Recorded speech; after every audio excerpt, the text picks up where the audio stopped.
প্রিয় দর্শক, আপনারা সবাই অবগত আছেন কিশোরগঞ্জ পাগলা মসজিদ নিয়ে অনেকেই অনেক তথ্য দেখেছেন, অনেক তথ্য জানেন।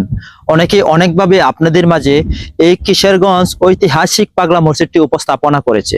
আমার ভিডিও নিচে দেখেন একটা ভিডিও আসতেছে, রানিং চলতেছে। একজন মাওলানা এই কিশোরগঞ্জ পাগলা মসজিদের, উনি শৈশবকাল থেকেই পাগলা মসজিদের বিষয় সকল তথ্য জানেন এবং এই পাগলা মসজিদ কিভাবে এই জায়গায় হয়েছে, কারা করেছে, কিভাবে এই পাগলা মসজিদের উত্তোলন হয়েছে, এই পাগলা মসজিদের দান করা যে একটা নীতি মানুষ কিভাবে শুরু করেছে, তা এই ভিডিওতে এই হুজুর সবকিছু ডিটেল আপনাদেরকে বলে দেবে। আর এছাড়া আপনারা বর্তমান এই নেটওয়ার্কের যুগে মোবাইলে, ফেসবুকে, ইউটিউবে সকল নেটওয়ার্ক সাইডে যা কিছু শুনেছেন সব ভুল প্রমাণিত হবে এই ভিডিও দেখার পরে। আশা করি যারা দেখার আগ্রহ, পাগলা মসজিদ কিভাবে এই জায়গায় অবতীর্ণ হয়েছে এবং কিভাবে করেছে, কারা করেছে, এটার আগ্রহ যাদের আছেন তারা ভিডিওটা দেখবেন, আর যাদের আগ্রহ নাই তারা ভিডিওটা স্কিপ করে চলে যাবেন। আশাবাদী আমি সবাই এই ভিডিওটা দেখবেন।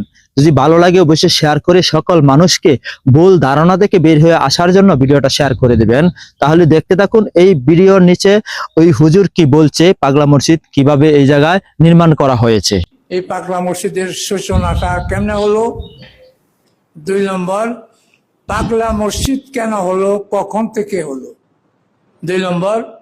3 নম্বর হইল এই মসজিদে মানুষের দান করার প্রবণতাটা কবে থেকে হলো, কিভাবে হলো, এই 3টা বার জানার দরকার আছে না?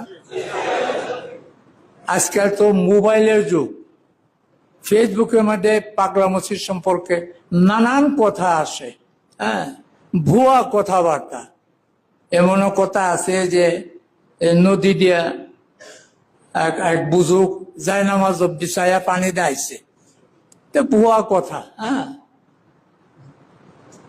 এমনও কথা যে শহীদ পাগলা চিনেন? শহীদ পাগলার মাধ্যমে এই মসজিদ হয়েছে, এই জন্য পাগলা মসজিদ। 1 নম্বর 100% না, 500% মিথ্যা।